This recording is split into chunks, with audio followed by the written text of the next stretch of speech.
Hey everybody, welcome back to my channel. In this video, we are going to be talking about the limits to participant observation.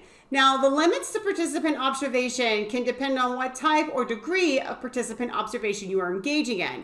So in this video, I'm going to, again, briefly recap the 4 different types or degrees of participant observation, but then talk about each one in relation to the limits that it has. So first of all, the passive approach, right? If you're passive, a passive participant bystander, observer, you're going to be acting largely as a bystander. Now, you might periodically ask somebody a question or have a short conversation with somebody, but those are going to kind of be irregular. They're going to be one-offs here and there, okay? They're not going to be consistently happening. The risk that you run into with being largely passive, right, and acting as a bystander is that you might not be able to build relationships with your participants, okay? Which means they're not going to really get to know who you are as a person and feel comfortable with you. So this means that they may not be giving you insider information. Now, you're still going to benefit in a number of ways, right? Because you're still in the field, you're still getting, information from your observations. You could be conducting interviews, surveys, any other number of data can be collected here in different types, right? But you may not be getting that insider information. Number 2, fully active. Okay, so remember, right, you might already be a member of the community you're doing research in.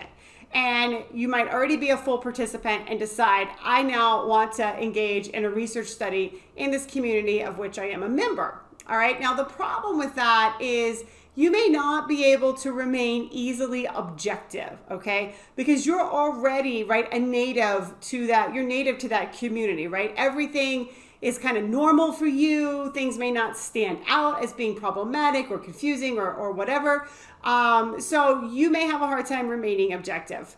Now, if let's say you're not a member of the community, but you want to join a community and be a full member of that community, you still run into the same kind of risk where you may lose some of your objectivity. So I'm going to say for these types where you're going to become fully embedded one way or the other, either you already are or you're not, but you want to be, make sure you've got some checks and balances set up where you're, maybe video recording or audio recording, doing a number of things to collect data so that you can go back and review it and really think through how you're going to remain objective in a community that you may already know really well or that you want really to know fully well.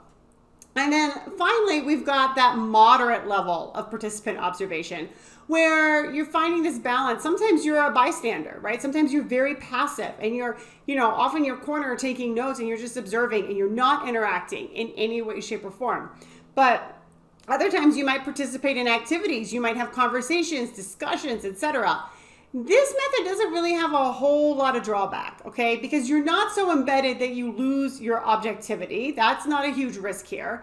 But you're embedded enough that you can build trust, you can build relationships, and you can have people, coming to you, giving you that insider information that you may not get with a passive role. So from my perspective, right, this moderate level is really my favorite one. It's the one that I particularly use. But, there's benefits and drawbacks to each. And what it really comes down to is what's your research question? What makes sense for that research question? And also what makes sense for the community that you're doing this work within?